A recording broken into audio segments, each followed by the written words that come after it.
grandparents gifted me a trip to Rome, but my parents forced me to give it to my golden child sister.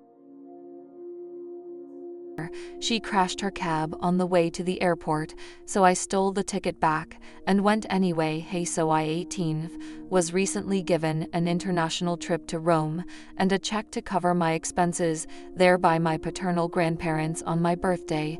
As a gift, they handed me an envelope with a flight ticket contained within it, and the very next day my parents started manipulating me to give it up to my sister, my older sister, June 21.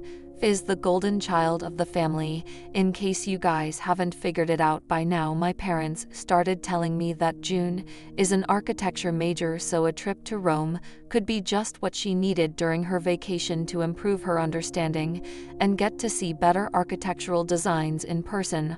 I tried to argue with them, saying that I planned on majoring in literature, so the trip to Rome was pretty important for me as well. June already had a chance on her 18th birthday, but she had rejected an international trip when my grandparents had offered it and said that she would rather just have the money that it would cost. So now it was my turn, and I was not giving it up for her. Besides, from what I know, the airline that I was flying doesn't even offer an option to transfer your flight tickets from one person to another unless in very dire circumstances.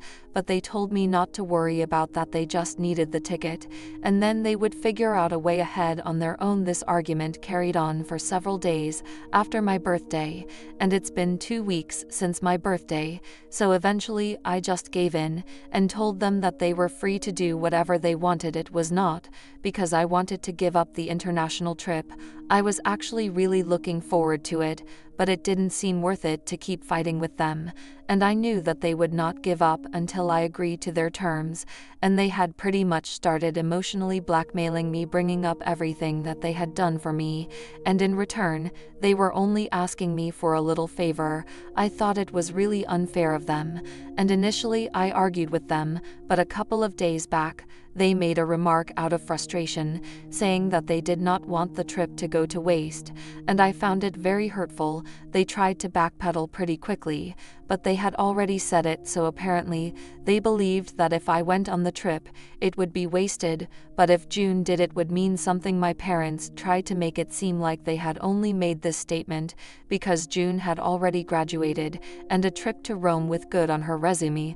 I don't understand how, and whereas I would always have a lot of time in the future to go on such trips, unlike June, who would have to start working in a couple of months, so I decided to give up the ticket and let them have it. I just didn't want the drama of dealing with the same arguments over and over again. At least I would still have the check. Besides, I was kind of used to this kind of treatment right from when I was a kid, so I wasn't surprised. I also really did not think that the tickets were transferable according to the airline guidelines that I had gone through, so I didn't think that they would be able to do much, but I guess they had figured out a way to bypass those rules, and that's why when I was supposed to leave for the airport yesterday, June ended up taking my boarding pass and was on her way to the airport when we received a phone call from the cops saying that there had been an accident involving June, and they had to bail her out now. Apparently, June had tried to take control of the steering wheel while the cab driver was driving to guide him because she didn't think he was taking the right route to the airport, and out of fear of getting delayed, she made that stupid little move. So of course, they ended up losing control of the car and crashed into a tree. June was relatively unscathed apart from a few scratches here and there, but the cab driver was seriously hurt because it was his side of the car that had hit the tree and suffered the worst impact, so we might be looking at a broken arm and a really deep cut on the forehead for which he had to get a lot of stitches. He has pressed charges against June for causing that accident, so now my parents have to dip into their life savings to bail her out if they want to come to a settlement with the cab driver and prevent this from going to trial. And when I heard about this, I couldn't control myself, and the words just came out. I ended up saying that this was karma for my parents forcing me to give up my ticket and trip to Rome. This happened yesterday. They had just explained the Ayer situation to me and were leaving to go see June, and as soon as I said those words I regretted it instantly because they looked shocked and said that this was not something that I should be joking about. I tried to take it back, but they said that words had meaning, and once I had said it, I couldn't just take it back and expect things to be fine. Now they knew that I was very selfish, and that's why I had said this about my sister getting into an accident. That pissed me off because I thought it was really hypocritical of them to say such things, especially when they themselves had said that they didn't want the trip to go to waste, since that's what they believed would have happened if I went on it.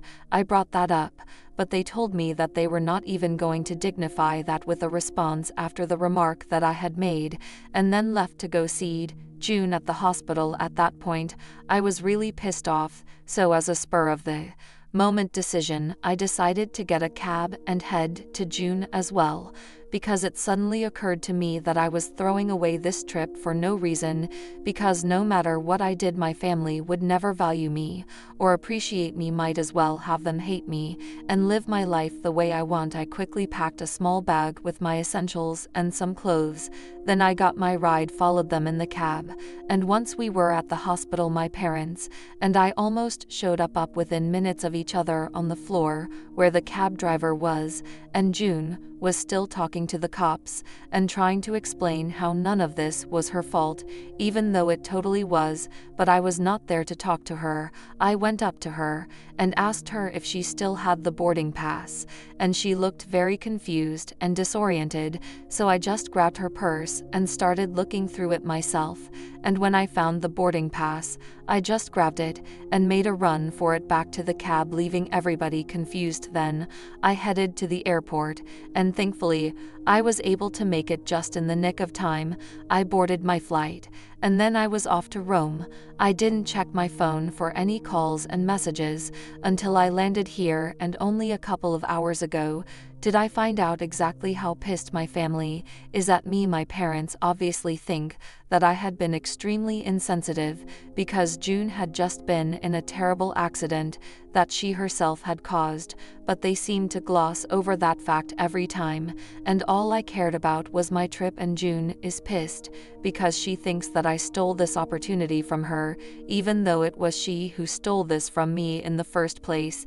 If anything, I'm just reclaiming what was mine, and had been stupid enough to give it away anyway. The general consensus is that what I did was not the right thing to do, so I need to apologize to them. But I don't know if I really should. June also sent me a message saying that my parents were going to have to depend on their savings to come to a settlement with the driver, and I knew that my family's financial condition was not that great, so instead of frolicking in Rome, I could have saved the money and handed my parents the check that was given to me on my birthday. But I was just being plain selfish. So Ida for taking off to Rome after my sister got into an accident. Edit.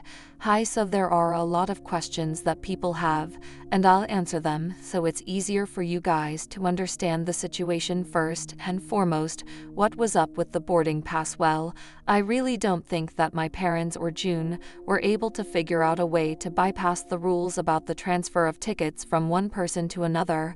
I think her plan was to just get to the airport and wing it, or something, because if they had managed to be able to do something about it, I wouldn't have been able to board with my passport, since they would have required June. So I think they didn't even have a plan in the first place, which turned out to be lucky for me. Now, why did I continue to live with my family if they have always treated me badly? Why didn't I just go and live with my grandparents, or literally anybody else? Well, you need to understand that this is the kind of treatment that I've been used to ever since I was a child.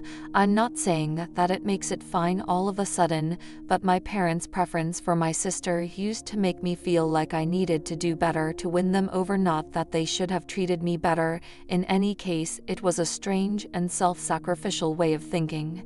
I can't explain it, but that's just what I used to believe, so I spent the past 18 years of my life trying to be the best daughter to them, so they would finally like me, and it led to a lot of disappointment, heartbreak, and frustration for me, but I never wanted to give up. I was a fool to believe that they would eventually come around, since they were still my parents, but that's just how a child's mind works. Also, my grandparents don't live here, they live way outside of the city, away from everything that I have ever known.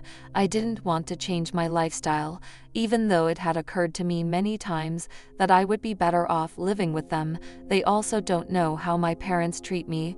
I don't think anybody in my family does, because we are pretty good at hiding it when we are amongst people anyway. That's why I did not ever consider leaving my family behind, but I think I will do that, because I'm an adult now. I don't think that I need to please anybody anymore. Coming to my relationship with June, all I can say is we have never been particularly close. I don't hate her, and neither does she have anything against me. We just don't get along, and that's it. As for my family's financial condition, we are not really rich. In fact, I would say that we are at the lower end of the spectrum, since my mom is and my dad is a high school football coach. They rely on my grandparents for money quite often. I don't know how they're going to tackle this situation, though, since if they want money from my grandparents, they are going to have to fess up to what they did. So that's how it is with my family. And a lot of you guys were asking me why June was sitting in the passenger seat of the cab anyway, and I really don't have an answer for that. It's just out of habit, I guess, because even when we as a family used to go on road trips and stuff, she would always sit in the passenger seat. That's her spot, I guess. But yeah, she always sits in the passenger seat, and I think it might be because she's a bit of a control freak. I mean, she literally grabbed the steering wheel of the car because she thought a cab driver wouldn't know the right way to the airport and would drive her right into traffic. She thought she knew better than him, which is what caused the accident, so you can imagine the degree to which she needs to be in control. She even left for the airport almost 5 hours before the flight was supposed to take off. Make of that what you will. Update 1. Hey, so I thought about it for a couple of days, and I decided to just let loose and enjoy my trip, because it's unlikely that I'll get an opportunity like this for the next couple of years. After I start college, I don't need to worry about my parents or back home. They're all adults, and they can take care of this themselves. Besides, it's not my fault that they decided to stake a claim to what was not theirs originally and ended up getting hit back by karma. In the process, you were right. It was foolish of me to expect them to be grateful for my sacrifice. They would still always hate me, and I don't need to give up on my fun for that anyway. I'm currently living it up in Rome and having the time of my life. I spoke to my grandparents this morning as well, and I explained the entire situation to them, which is the first time I have spoken to anybody about what I go through at home. Not even my friends knew about the mistreatment that I used to face my parents, and how they were always partial to my sister, and talking about it felt really good. Most of you guys had this advice for me,